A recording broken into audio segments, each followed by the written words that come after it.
Olá pessoal, boa noite mais uma vez. Hoje, hoje, 14 de dezembro, iniciando aqui mais uma live na Cortex Academy para falarmos sobre um tema que eu gosto demais. E aí pessoal, tudo certinho com vocês? Elisângela, Rê, Deus, Amor e Espiritualidade, Julie. Vamos bater um papo aqui hoje sobre emoções, sobre como nós podemos entender um pouquinho mais sobre as nossas emoções. E como eu já falei, talvez as pessoas que me sigam há algum tempo sabem quanto eu gosto desse assunto, o quanto eu gosto de destrinchar essa coisa de emoções, o que existe por trás delas, para a gente poder, de alguma forma, responder melhor ao nosso dia a dia, né? Viver melhor essa nossa vida tão cheia de estresses e preocupações. Grande doutor Marcos, bom demais te ver por aqui, sempre por aqui, né, Marcão? Bom, pessoal, e não só falar sobre emoções, mas eu quero entregar para vocês também uma ferramenta simples para poder modular o efeito dessas emoções no dia a dia de todos. Então, ter uma ferramenta simples para poder modular as emoções no dia a dia. Eu quero falar sobre isso para vocês agora. Então, vão mandando aí os convites para as pessoas que possam ser interessadas nesse tema, que estejam passando por algum tipo de problema com maior intensidade, que possa precisar dessa dica sobre o que fazer de forma bastante simples e tranquila para modular emoções. E eu vou falar uma coisa para vocês que talvez vocês nunca tenham pensado sobre, que pode ser utilizado para melhorar e aliviar, modular emoções, fazer com que você fique mais tranquilo em momentos de tensão, de estresse, de ansiedade. E depois eu falo mais sobre esses nomes aqui. Bom, então, o que fazer? Que técnica é essa? Como assim? Que coisa tão simples é essa que pode ser feita para poder melhorar ou modular as nossas respostas emocionais? Primeiro, eu tenho que diferenciar o que é emoção de o que é sentimento. E eu acho que eu fico até repetitivo falando tanto sobre o que é emoção e o que é sentimento, mas quem está aqui acompanhando agora, você sabe qual é a diferença de emoção e sentimento? Se você não sabe, fala eu. Então, levanta o dedinho para eu saber se você sabe já qual é a diferença de emoção e de sentimento. Vai, se manifesta aqui para eu não ficar carente conversando sozinho. Então, você sabe qual é a diferença de emoção e de sentimento? Sim ou não? Se você não sabe, levanta a mãozinha. Então, Elisângela não sabe essa diferença de emoção e sentimento. Quem mais? Não, podem ir comentando, falando. Daqui a pouco vocês vão ficar aí à vontade para poder fazer perguntas relacionadas ao tema. Legal, Elisângela. Você e talvez outras pessoas não tenham ainda comentaram, tenham, quem sabe, alguma dúvida ou simplesmente não sabem de verdade, tecnicamente falando, o que é emoção e sentimento. Porque geralmente no nosso dia a dia elas são entendidas como se fosse a mesma coisa. É como se elas fossem sinônimos, né? Essa coisa de emoção e sentimento, Thalita, aprendi agora na última turma, show demais, Thalita. Então, essa coisa de emoção e sentimento são muitas vezes abordadas como se fossem sinônimos. Então, quando eu te falo, poxa, hoje eu estava muito feliz.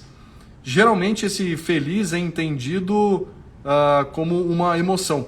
E na verdade, felicidade, tristeza, raiva, medo, surpresa, isso não seria uma emoção, mas sim um sentimento. Então, que história é essa? Bom, vamos lá. Emoção. Primeiro, o que é emoção? Emoção é uma coisa simples, super fácil de se entender, porque não tem muito para onde fugir dessa explicação. Segundo o Antônio Damasio, que é um dos grandes pesquisadores da neurobiologia das emoções, ela é um grupo de ação fisiológico que acontece no nosso corpo por causa da presença de um determinado tipo de estímulo.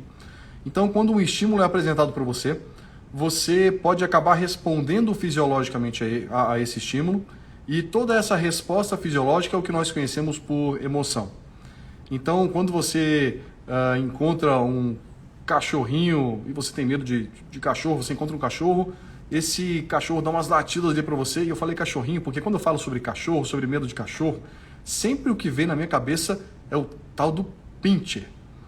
Porque para mim, eu sempre gosto de falar sobre isso, para mim o cachorro que vai te atacar, que vai querer matar você de mordidas, não seria um Rottweiler, um Doberman, não, mas um pincher. Tudo bem que não vai te matar, ele vai morder o seu tornozelo e quem sabe o seu dedinho, que é o único dedo que ele consegue morder. Mas tudo bem. Se você tem um problema com o cachorro e um cachorro aparece na sua frente, adivinha o que você vai sentir? Aquela alteração que você percebe no seu corpo, desde alteração de batimentos cardíacos, alteração de frequência respiratória, aquele friozinho na barriga que você sente, alteração do direcionamento do seu fluxo sanguíneo, sabe quando você fica mais pálido e isso acaba fazendo também com que concomitantemente você tenha esse friozinho na barriga. Todas essas reações que eu estou falando para você aqui agora é o que nós entendemos, tecnicamente falando, por emoções. Então, uma emoção, ou emoção, melhor dizendo, são essas ações fisiológicas que são despertadas no seu corpo quando um estímulo se faz presente. Então, percebe que em momento algum eu falei aqui sobre felicidade, sobre medo. Eu sei que automaticamente essas reações que eu comentei sobre a presença desse estímulo cachorro para alguém que tem um problema com ele, automaticamente pode até ser interpretado como medo. Mas esse é o nosso próximo passo. Vamos nos manter aqui primeiro nessas reações fisiológicas. E por que elas acontecem então? Por que essas reações fisiológicas precisam acontecer? Elas acontecem para que você possa lidar da melhor forma possível com aquele estímulo que está sendo apresentado por você. Então, quando você tem medo de cachorro e um cachorro aparece na sua frente, você começa a ter aceleração de batimento, de frequência respiratória, redirecionamento de fluxo sanguíneo, a concentração de atenção. Tudo isso serve para que você possa fugir daquele momento, fugir daquele estímulo, sair de perto daquele cachorro, ou quem sabe até lutar com ele se for preciso. É aquilo que a gente conhece lá das nossas aulas de biologia do 2º grau como uma resposta de luta e fuga. Aquele tipo de alteração fisiológica derivada da ativação do nosso sistema nervoso simpático. Lembra disso das aulas de biologia? Bom, pois é. Essa alteração fisiológica que deriva dessa necessidade de um potencial maior de resposta, um potencial melhor de resposta quando um estímulo aparece, é o que nós chamamos de emoção. Agora, o sentido dessa alteração fisiológica, ele começa então a entrar naquele ponto que acaba sendo muitas vezes confundido quando nós falamos sobre emoção e sentimento.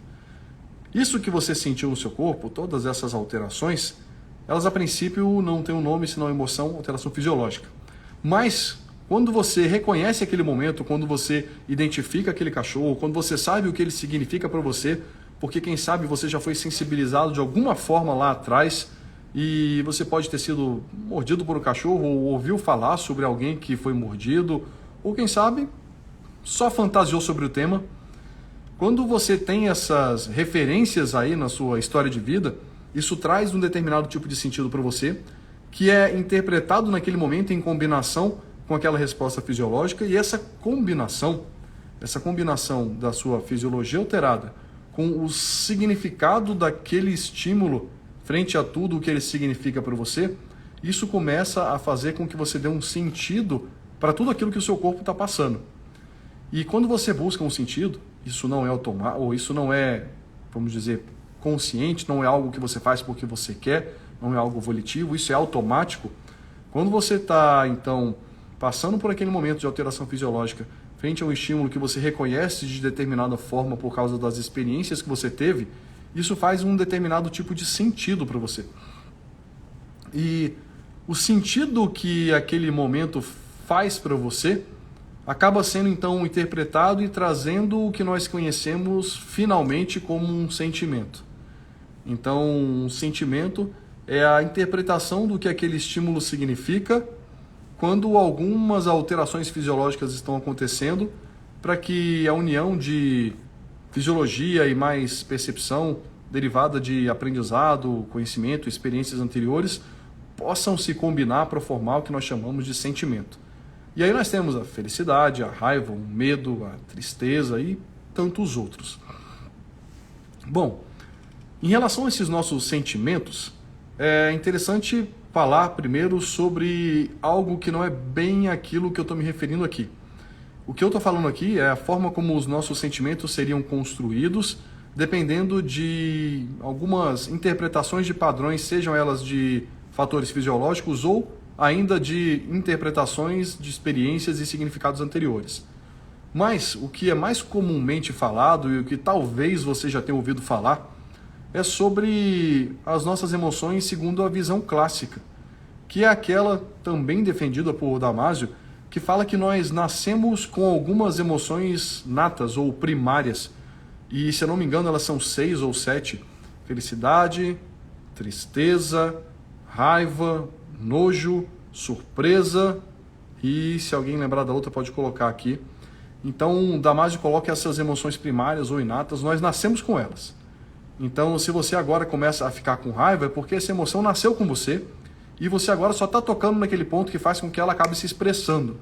Então, se você estivesse com medo ou surpresa, mais uma vez, segundo Damásio, você estaria eliciando algumas emoções que já estão prontas e muito bem guardadas aí dentro de você. Ele fala também que, além dessas nossas emoções, ou medo, André, não falei o medo? Raiva, medo, felicidade, tristeza, surpresa, alegria e 6 ou 7. Bom, Damásio fala também então das nossas emoções secundárias, que seriam aquelas que nós aprendemos ao longo da nossa vida. Por exemplo, orgulho ou ciúmes, seriam emoções, na verdade, tecnicamente falando, melhor falando, sentimentos que são aprendidos ao longo da nossa vida. Então, você pequenininho, antes de passar por algum momento onde isso tenha sido ensinado para você, você não consegue trazer, acessar ou expressar um orgulho ou ciúme. O que é estranho de se pensar, porque nós somos seres que funcionam de acordo com a linguagem, nós nos comunicamos e tudo que nós falamos tem um determinado tipo de sentido. E quando eu falo para você que uma criança pequenininha não tem ciúme, você fala, mas como assim? Eu tenho um bebezinho de tantos meses de idade ou tantos anos e ele já sente ciúme. Então é difícil algumas vezes nós conseguirmos separar algumas palavras de fato um momento que nós estejamos experimentando. E por isso essa teoria da emoção construída que eu estou passando aqui para vocês, ela é tão fantástica para poder fazer com que nós possamos algumas vezes separar a coisa de palavras, sentidos e buscar interpretar antes disso aquele estímulo, aquelas respostas, só que de uma forma um pouquinho mais crua, para depois ela poder ter algum tipo de sentido atribuído. Então, o que significa isso que eu estou falando para vocês? Como assim o bebezinho, a criancinha de 1 ano, não teria o ciúme ainda como emoção pronta, mas aprendida? Que seria essa história de comunicação ou de palavras com significado? Bom, vamos lá. Os cientistas falam que nós temos algumas sensações básicas, que seria o nosso afeto. E afeto não é aquela mesma coisa de eu gosto de você ou eu sinto carinho por você. É outra coisa. O afeto, tecnicamente falando aqui, essas nossas sensações básicas, elas seriam divididas em um gráfico, aquele nosso gráfico bem conhecidinho, 2 eixos.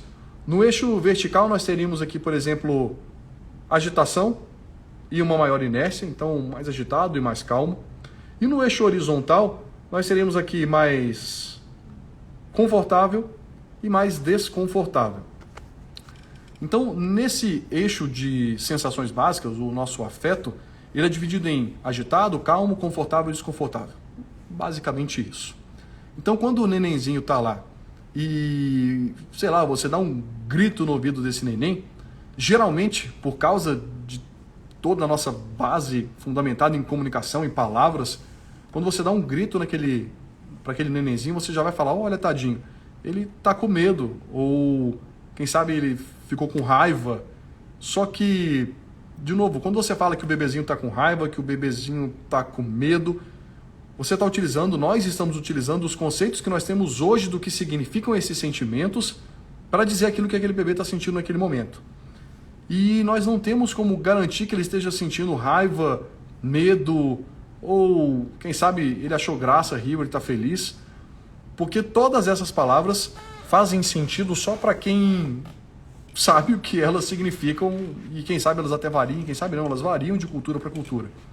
Então, quando você dá um grito no ouvido daquele bebezinho e ele, quem sabe, começa a chorar, eu vou buscar uma referência no nosso afeto.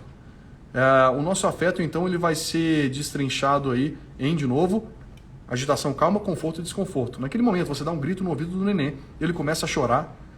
O que ele está sentindo? Felicidade? Raiva? Não, peraí. Ele está provavelmente desconfortável e mais agitado. Então a agitação daquele bebezinho e o desconforto dele, para você, para mim, que quem sabe já passamos por vários momentos onde esse tipo de resposta frente a um contexto signifique raiva ou signifique ciúme ou qualquer coisa, nós vamos pegar o nosso conceito e passar para aquele bebezinho naquele momento. E de verdade ele não está entendendo nada. Então só o que está acontecendo é ele está confortável ou desconfortável, no caso desconfortável e agitado. Isso não significa que ele está feliz, com raiva ou nada, ele só está desconfortável e agitado. Esse é o nosso afeto. Deixa eu dar um oi para o grande André Thier, nosso instrutor oficial aqui da Cortex Academy também.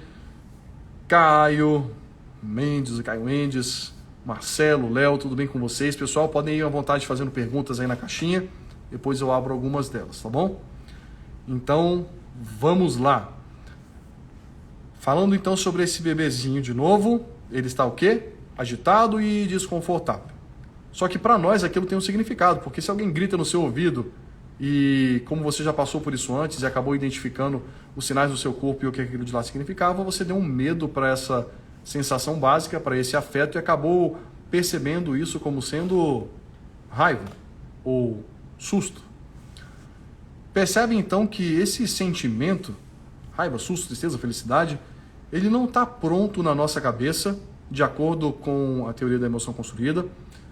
Isso vai ao encontro do que o Damasio fala, né? De encontro ao que o Damasio fala, isso vai contra o que ele fala, é uma forma diferente de explicar sobre as emoções.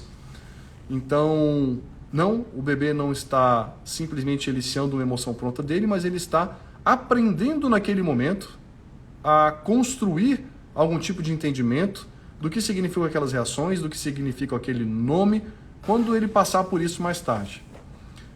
Esse exemplo fica melhor quando eu falo já sobre uma criança, que começa a ter a capacidade de entender o que nós falamos para ela.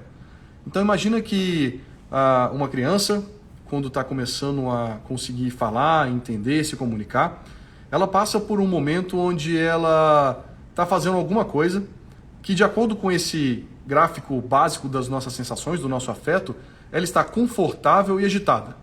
E ela está lá então pulando e toda confortável, fazendo alguma brincadeira que ela se sente... Eu estou tentando eliminar ao máximo essas palavras para não contaminar. Ela está lá brincando ao máximo, ela está lá brincando e pulando, se divertindo, fazendo coisas que deixam ela super agitada, mas super confortável. Briguei para não falar as palavras, é difícil, mas vamos lá. Super empolgada, e não posso usar essa palavra, super agitada e confortável. Sensações básicas, nosso afeto. Se eu utilizar qualquer outra palavra, eu já estou falando sobre sentimentos, eu já estou contaminando o meu exemplo.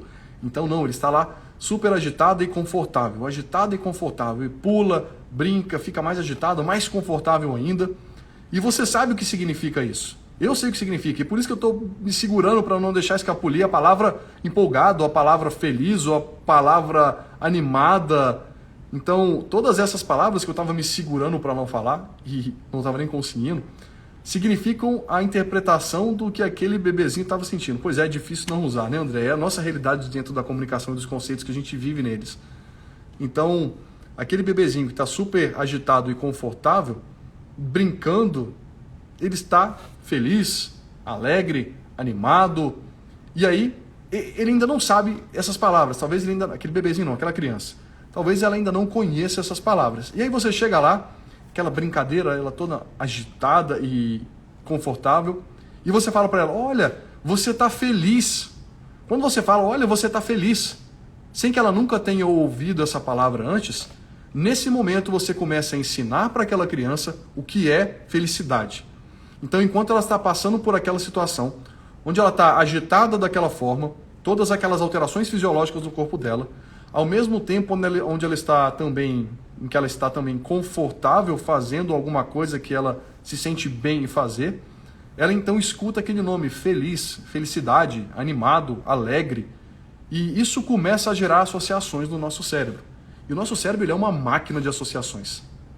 Então, a criança está lá, agitada e confortável. e brincando. E aí você chega lá, pega aquele afeto, aquela sensação básica dela e fala, você está animado. Ela então automaticamente começa a gerar associações, percebendo o corpo dela naquele momento e o que ela está fazendo, como ela está se sentindo. E junto disso ouve a palavra ansiedade e começa a atribuir para ela um sentido. Que tipo de sentido? Talvez o sentido de estar aqui cheio de energia e fazendo uma coisa que me faz ficar animado ou alegre, ou que me faz ficar bem. E aí esse sentido começa então a ser ensinado e aí elas começam a aprender de verdade o que é felicidade. E um outro exemplo seria essa criança que, quem sabe, às vezes já cansou. Ela cansou de brincar e eu vou pegar um exemplo que a gente pode usar de forma até dúbia aqui, você ensinando alguma coisa, até quem sabe de uma forma errada. Essa criança brincou bastante. Ela já está lá super cansada. E então, dentro daquele nosso gráfico de sensações, do nosso gráfico de afeto, ela agora está mais aqui para baixo, mais calma, com menos inércia. E talvez ela esteja mais confortável ou desconfortável, depende de como essa criança está naquele momento. Talvez ela nem esteja se sentindo tão desconfortável, mas o conforto não é tão grande, já que ela está mais esgotada fisicamente, fisiologicamente falando. Então, digamos que ela esteja mais desconfortável e mais calma. E aí, quando você vê aquela criança deitada no sofá, quietinha, parada, você chega lá e fala, o que foi? Você está triste? E naquele momento, quando ela interpreta os sinais fisiológicos, não de novo, conscientemente, mas automaticamente, quando aqueles sinais fisiológicos do corpo dela se fazem presente, à medida que ela sente aquelas sensações básicas naquele gráfico do afeto, de desconforto e mais calma, ao mesmo tempo que você apresenta para ela o conceito triste, ela começa então a aprender e entender o que é a tristeza. Associando o gráfico básico de afeto àquele conceito que você apresentou, tristeza. E é interessante como, às vezes, nós com o nosso julgamento prévio por causa das nossas experiências tendemos a generalizar. E eu quero usar esse mesmo gráfico de conforto e desconforto, calma e agitação, para te fazer ficar em dúvida agora. Presta atenção como nós podemos começar a entender conceitos de forma diferente, e o entendimento de conceitos de forma diferente vão influenciar na forma como nós agimos, pensamos, sentimos ou decidimos. E a gente começa a entrar no ponto que eu quero passar para vocês, que é como nós vamos conseguir modular as nossas emoções com uma dica bem simples. Imagina que naquele gráfico então do nosso afeto, das nossas sensações básicas, você está aqui na parte horizontal, bem aqui para trás, num desconforto bastante intenso. Então, bastante desconforto. E esse desconforto fisiológico, ele se combina ainda nesse gráfico, no nosso exemplo, aqui para baixo, onde você está bem aqui embaixo na parte de calma, de maior inércia. Então você está super desconfortável e com uma grande inércia, uma grande calma, ou tá paradão. Agora arrisca aí para mim, essa grande sensação de desconforto, somada a essa grande inércia, o que você poderia interpretar como sendo o significado dessa junção de grande desconforto com uma inércia também muito grande? O que significaria essa sensação básica para você? Talvez esgotamento? Talvez depressão? Talvez, sei lá, alguma coisa assim? Se o nosso gráfico básico de sensações nos coloca em desconforto máximo e, quem sabe, inércia máxima, o que significa isso? Alguém consegue dar um nome? Provavelmente a primeira coisa que você pensa sobre é algo negativo, já que você está se sentindo muito mal e muito quieto. Mas e se eu te disser, deixa eu criar um contexto para você poder avaliar isso agora, e se eu te disser que esse é o gráfico de um atleta que acabou de correr uma maratona, um triatlo, alguma coisa assim, o cara correu 20 km, pedalou mais 50, depois nadou mais 10, depois sei lá o que ele fez além disso. Esse cara, depois da prova, ele tá... João aqui colocou deprê, pois é o que a gente pensa a princípio. Então isso, o nosso atleta acabou de fazer essa atividade super intensa e ele tá lá super desconfortável, porque, caramba, é o esperado, né, que a sua fisiologia esteja fazendo com que você esteja totalmente sem mais condições de exigir algo do seu corpo. Então, além dessa calma e dessa inércia, esse grande desconforto. Mas, para esse atleta, quem sabe, se eu perguntar para ele, o que você está sentindo? Quando eu pergunto para esse atleta o que você está sentindo, ao invés de ser deprê, ao invés de ser de exaustão, talvez esse cara me fale, eu estou realizado, eu estou felizaço, eu estou aqui, missão cumprida. Porque para ele o significado disso que ele está sentindo é diferente daquilo que pode ser normalmente interpretado por qualquer pessoa em qualquer momento de desconforto ou de maior inércia. Então percebe que a emoção não estava ali pronta. Ela, para ser construída e trazer o sentido que era importante para ele poder até se comportar, pensar, sentir de determinada forma, só foi, na verdade, construída depois de um sentido poder ser dado a tudo aquilo que estava acontecendo. Então, super desconfortável, uma grande inércia, mas isso para ele era o ápice, era superação, era felicidade. E quando você pergunta para esse cara como ele tá, cara, eu tô tão feliz, se eu pudesse eu corria de novo. Então você percebe a construção de um sentimento diferente. Mas, e daí? É só a palavra que eu estou usando? É só uma palavra diferente que faz, na verdade, que não teria sentido algum? Faz todo sentido a palavra que você utiliza, ou melhor, a palavra que você interpreta, melhor dizendo, o conceito que você percebe. Porque se um cara desse me fala, eu estou morto, exausto, eu estou deprimido, os pensamentos dele serão relativos ao conceito que ele trouxe a princípio. Então se ele me fala totalmente deprimido, acabado, morto, lascado, o resto da forma de pensar, decidir, agir, se comportar dessa pessoa será relativa a esse tipo de conceito iniciado nessa percepção. Diferente de se o cara falar, eu estou animadão, felizaço, eu estou aqui realizado. Os pensamentos serão diferentes, as decisões serão diferentes, os comportamentos serão diferentes. Então não é só uma palavrinha que muda em relação à percepção nesse gráfico de afeto. É todo um conceito iniciado que muda quando você interpreta esse tipo de estímulo da forma como ele pode ser ou que ele deveria ser, por causa das experiências, do sentido que ele traz para você. Então, entendendo essa coisa de como os nossos sentimentos são construídos, de como as nossas percepções sobre o significado da nossa fisiologia e contexto acabam funcionando, o que eu posso fazer para então conseguir modular as minhas emoções?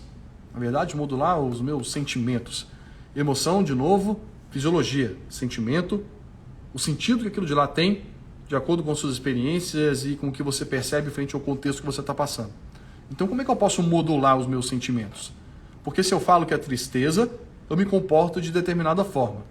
Se eu falo que é alegria, eu obviamente vou me comportar e pensar de uma outra maneira. Então, e aí? O que eu posso fazer para modular esse tipo de resposta e, consequentemente, meus pensamentos, comportamentos, decisões? Esse é o intuito dessa live.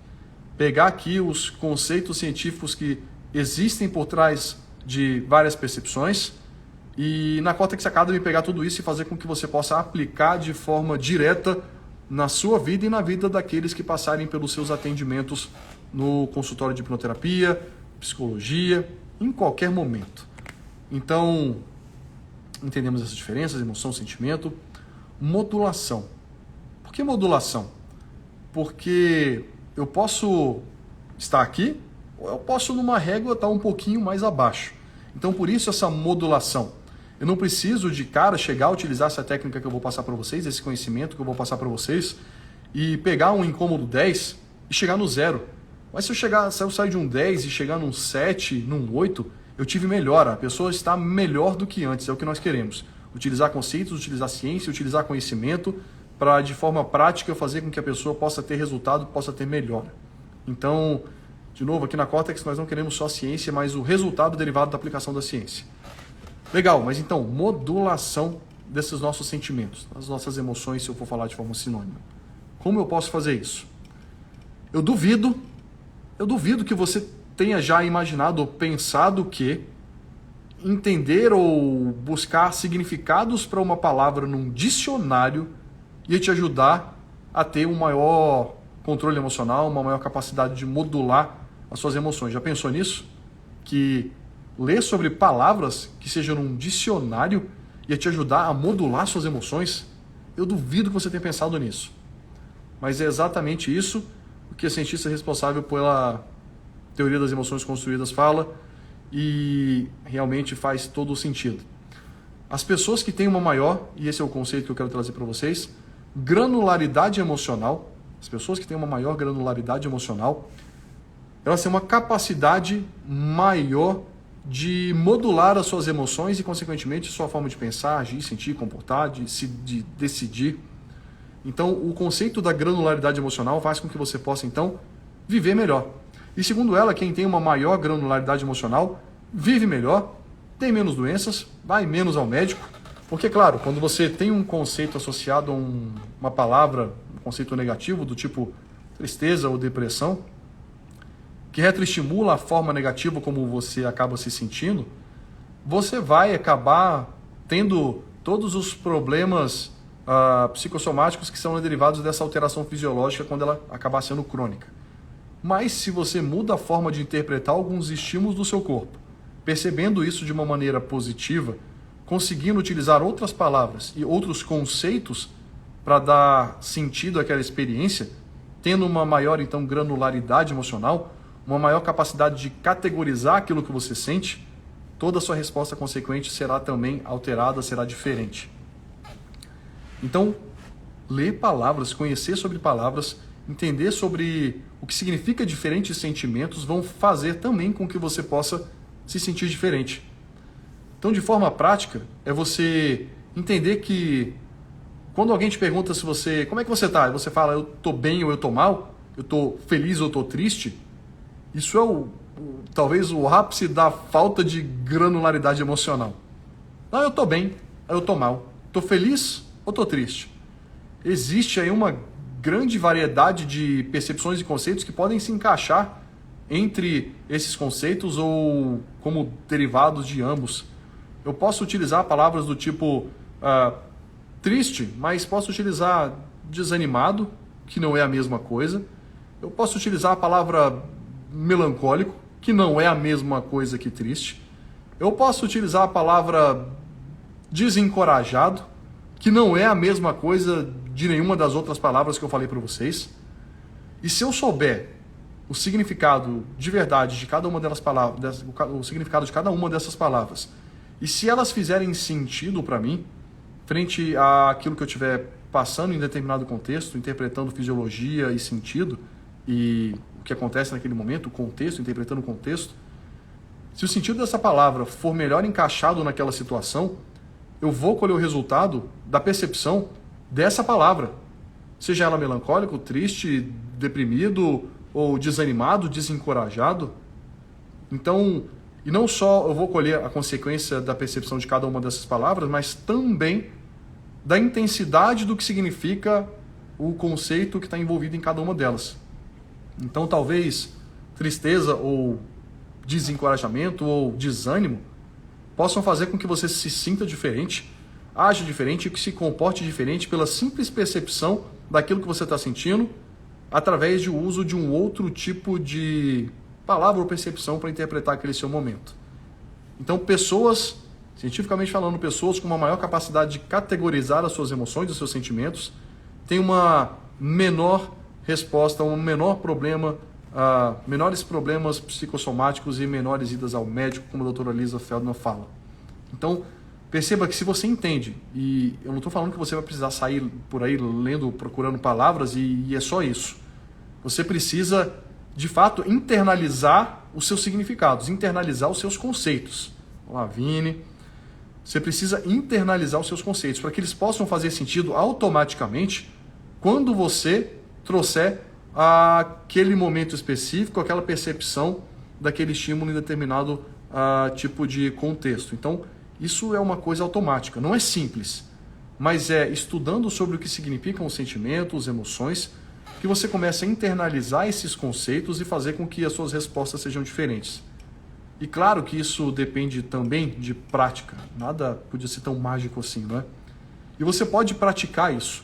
A qualquer momento, se você estiver sentindo alguma coisa, para de pensar simplesmente, eu estou feliz, eu estou triste. Para e reflete sobre o que você está sentindo. Talvez agora eu esteja me sentindo um pouquinho mais cansado, porque depois de um dia todo de trabalho, eu acho que eu posso estar um pouco mais sem energia. E eu não estou triste, mas talvez um pouco sem energia, que me deixa com um pouco menos de motivação. Mas o ponto é, comece a destrinchar o que você está sentindo, para que você saiba de verdade o que isso significa para você. E não simplesmente, eu estou triste e estou desanimado. Não, peraí, eu estou cansado, sem energia. Isso significa que eu preciso descansar e depois disso está tudo bem. Ou eu só preciso comer e o problema passa. A doutora Feldman fala sobre um exemplo de você poder, inclusive, criar palavras para significar o que você está percebendo naquele momento. Talvez elas nem existam, mas você pode utilizar os neologismos, desde que ele faça sentido para você, para mudar a forma como você responde automaticamente a algo. Ela, por exemplo, usa uma palavra em inglês. Hungry é fome. Anger é raiva. E ela junta os dois e fala que está com hunger. Ela mistura essas duas palavras de hungry e anger, e significando, por exemplo, raiva por causa de fome. Então não é que eu estou com raiva e isso precisa fazer com que eu queira bater em todo mundo. Na verdade, eu estou com fome e esse sentimento que eu estou sentindo é por causa de uma alteração fisiológica, e quando eu percebo isso, consequentemente, todas as minhas respostas derivadas também serão diferentes daquelas de alguém que simplesmente se entende como raiva ou qualquer outra palavra que poderia significar isso para todos nós. Hungry, isso aí, Andréia. Essa seria o neologismo criado misturando fome e raiva. Um sentimento derivado de não porque você está querendo matar alguém, mas você está com fome e isso está te incomodando. E esse incômodo gerado significa essa palavra que pode ser muito bem resolvida fazendo um lanchinho e não querendo bater em todo mundo. E de novo, isso influencia no nosso pensamento, nos nossos comportamentos. E como o Everton colocou aqui, isso é um ensinamento altamente necessário para que quando você receba uma pessoa num processo de terapia, você possa identificar muitas vezes os estímulos que podem estar fazendo com que ela sinta algo, sem necessariamente de cara começar a julgar e falar que a raiva que ela tem é por causa de alguém que desprezou ela lá atrás, ou qualquer coisa do tipo, essas generalizações. Então muitas vezes nós precisamos entender o que significam esses sentimentos e algumas vezes, quem sabe, pensar até sobre o uso errado da melhor palavra para designar aquilo que a pessoa está sentindo. E quando você ensina para ela, mostra para ela uma nova forma dela perceber isso, nós temos a alteração de respostas associadas a esse tipo de percepção ou sentimento iniciado, identificado em determinado momento. E quem estiver com a gente aqui nas turmas da Cortex Academy aprenderá sobre isso de forma bastante aprofundada. Esse e outros conceitos que são essenciais para que a gente possa não só atender um cliente do tipo durma, aprofunda e faz qualquer tipo de técnica que você decorou. Não, é muito mais do que isso. Uma abordagem sistêmica faz com que você precise de um conhecimento muito mais sistêmico do que simplesmente decorar uma receita de bolo. E é esse conhecimento sistêmico que você vai adquirir aqui na Cortex Academy, com todo o embasamento necessário para que você não saia por aí inventando historinhas, mas que conheça o que existe por trás das histórias que você está acostumado a ouvir, julgue essas histórias, use aquilo que for bom, critique aquilo que não presta, muda aquilo que for necessário e aí tenha também um resultado melhor. Pessoal, em relação à nossa turma aqui na Cortex, ela vai acontecer aí no final de janeiro. Então vocês podem entrar em contato pelo número que Everton, ou pode colocar o número aqui. Então entre em contato para saber mais sobre a nossa turma, legal? Temos certificação internacional do Instituto Dei Velman. Teremos acesso à plataforma de educação continuada com vídeos, aulas, terapias online, terapias gravadas, discussão de periódicos de artigos científicos de forma contínua. Então tem muita coisa para quem quer não só aprender em determinado momento, mas seguir aprendendo durante bastante tempo, tá bom? Bom, olha, muitas vezes o cliente vem falando tanta coisa que se nós hipnoterapeutas não pararmos um pouco para pensar, acabamos entrando na pilha e é isso, a gente entra na pilha e começa a interpretar no automático e já basta uma pessoa agindo no automático, que é o cliente. Você tem que fazer com que ele pare de agir no automático, quebre padrões E aí inicie um novo tipo de hábito, de comportamento. Então, uma pessoa agindo no automático é o suficiente, seu cliente. Não haja você também, terapeuta, no automático, identificando um tipo de palavra, achando que aquilo de lá significa alguma coisa, que de acordo com a receita de bolo que você aprendeu, nasceu por causa de um problema lá com o pai, com a mãe ou com sei lá o quê. Não, peraí. Tem muito mais o que se pensar do que simplesmente continuar agindo da mesma forma como seu cliente no automático. Pensa sobre o assunto para poder, então, agir da melhor forma possível. Legal? Então, essa é a grande dica para você poder modular seus sentimentos e emoções. Aprenda o significado de outras palavras. Então, não sai por aí falando feliz ou triste, bem ou mal. Por favor, vamos ter um pouco mais de granularidade emocional e assim você vai conseguir recategorizar muito melhor os momentos em que você estiver passando. Alegria, felicidade, empolgação, raiva, rancor, tudo isso são percepções diferentes, sentimentos diferentes. Então, aprender sobre o que eles significam, uma vez que os conceitos tenham sido internalizados, vai te fazer reagir, pensar, sentir diferente. E não só você, mas entender o que esses novos aprendizados que você teve aqui hoje significam quando um cliente trouxer um problema para você, vai também conseguir fazer com que você aborde aquele problema do seu cliente de uma forma diferente, fora do automático, achando que receita de bolo resolve o problema. Legal? Bom, vamos ver se tem algumas dúvidas aqui. O Marcelo colocou, é para evitar a dor quando se faz tatuagem ou no parto, o único estado de hipnose que serve ao Esdeio? Tudo a ver com o nosso tema de hoje, mas não, Marcelo, não só precisa-se de estado de Esdeio, não. O uso de sugestões diretas num sonambulismo, vamos dizer assim, já é o suficiente. E não só isso, tem tantas coisas, de novo, visão sistêmica.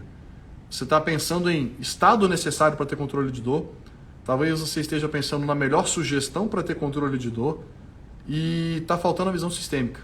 Em relação à dor, o que mais influencia na percepção do estímulo doloroso? Existem toda uma modulação, uma parte emocional envolvida na percepção desse estímulo.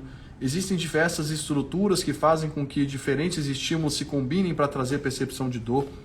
E nós temos aqui na Cortex Academy um especialista em dor, o Dr. Bené Amorim. Ele que é neurocirurgião lá do Albert Einstein, mais de 20 anos de experiência em dor. Então, ele vai poder falar muito aqui para os nossos alunos sobre não só essa coisa de qual é a sugestão que eu uso, ou eu preciso do estado A, B ou C. Existe muito mais coisa para se saber de forma sistêmica, para se trabalhar com dor, do que esses dois pontinhos, Marcelo. Mas só já para deixar claro para você, não precisamos de ESD, tá bom? Uma sugestão direta poderia resolver o problema. Mas, quer saber melhor, quer saber mais ainda? É não pensar só na sugestão direta, mas todo o contexto que envolve a criação e a percepção de um estímulo doloroso, para que você possa abordar toda essa grande variedade de necessidades que precisam ser tocadas para fazer o estímulo ser percebido como algo que não mais o estímulo de dor, o estímulo nocivo. Legal? Bom, se tiverem dúvidas podem colocar aqui, porque vamos chegar aqui no momento que talvez muitos devessem estar querendo, que seria a nossa hipnose guiada aqui no final. E para fazer um link sobre o que eu vou fazer, o que eu vou falar e o que eu vou comentar na nossa hipnose guiada, eu queria tocar no ponto ansiedade. Nessa nossa hipnose guiada de hoje eu vou falar sobre ansiedade, eu vou fazer com que você possa lidar, trabalhar e resolver, quem sabe até resolver um problema como ansiedade. Mas de novo, o que é ansiedade, se não um nome que significa várias coisas em relação àquilo que você pode perceber de ligação com alterações fisiológicas e sentidos. Então a ansiedade é mais um nome, mais um conceito, mais uma coisinha que significa um outro tanto de coisas, como eu falei para vocês, que uma vez que são interpretados, trazem um tipo de influência sobre os nossos comportamentos, pensamentos ou sentimentos, decisões. A ansiedade é uma resposta normal do nosso corpo e é bom que ela exista. Eu não vou me aprofundar demais, não vou falar sobre o transtorno de ansiedade generalizada aqui, mas vamos deixar isso para um próximo momento e fazer já a nossa hipnose guiada para que você possa perceber um pouquinho mais do que é ansiedade e também entender alguma coisa e usar um tipo de abordagem que pode aliviar esse problema, que é o que eu quero passar agora para vocês também na nossa hipnose guiada que vamos iniciar já já. Então, se você conhecer alguém que esteja ansioso, esteja por causa desse momento de pandemia, por causa de problemas pessoais, manda agora o aviso, fala que ó, vamos começar ali um processo de hipnose guiada para poder trabalhar a ansiedade. Então esse é o momento de você poder dar uma forcinha para essas pessoas. Passa para o pessoal, manda aí o convite, toca no aviãozinho e manda para eles os avisos de que já já vamos iniciar a nossa hipnose guiada, tá bom? O curso tem dinâmicas e práticas. Sim, o curso é completamente prático, vivencial e teórico. Então, você vai aprender, você vai aplicar o aprendizado e vai passar por ele também. Vamos juntar o máximo de experiências possíveis para que você possa vivenciar aquilo que está sendo ensinado e assim aprender e poder depois aplicar tudo que for recebido de conhecimento ao longo do treinamento. Então, é extremamente teórico, prático e vivencial. É uma experiência fantástica. Legal? Bom, mandem aí os convites, vamos iniciar a nossa hipnose guiada. E antes de eu passar as instruções para vocês, eu vou encerrar essa live e vou abrir uma outra, porque senão vai chegar aí a 1 hora, ela vai encerrar e a gente pode estar no meio do processo. Então, pessoal, eu vou encerrar essa live, vou abrir outra e vou passar para vocês as instruções para que a gente possa iniciar o nosso processo de hipnose guiada, se não tiver mais nenhuma dúvida, tá bom? Estou encerrando a live. Vai ser 1 minutinho aí só para eu escrever o descritivo aqui do tópico e tal e deixar ela publicada, porque a live vai ficar gravada. E depois iniciamos a nossa hipnose guiada, tá bom? Vou encerrar e já abro a live de novo, tá bem? Vamos lá.